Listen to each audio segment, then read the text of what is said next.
Hedgehog Hollow here at Creativation 2019, and I am with Ileana in the My Sweet Petunia booth, and she has an amazing new tool for us that you don't want to miss.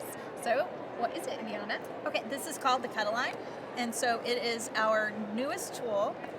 So if you've ever done any sentiment strips for your cards, you'll know that it's almost impossible to cut these little strips with your paper trimmer. So we've created this tool so that you can cut your strips.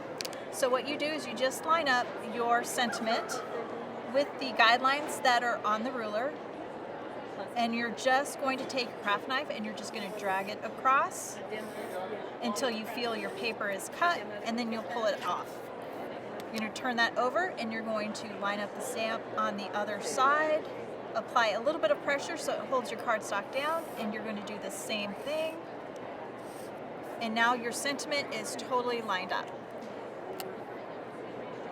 So this is for the card maker.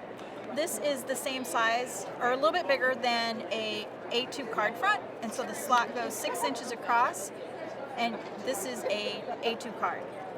The other side is for scrapbooking, and so the cutting guide is 13 inches wide, so it'll hold your 12 by 12 paper.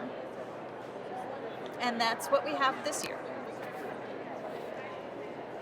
So that is awesome. When are they shipping, Ileana? Next week. Awesome. So you can place your orders at My Sweet Petunia, I assume. Yes. So we'll pop a link in the video description for you. You can check that out now. Don't forget to hit that subscribe button and ring the bell. Give us a thumbs up if you enjoyed watching that video, and we'll see you again soon. Bye. Bye.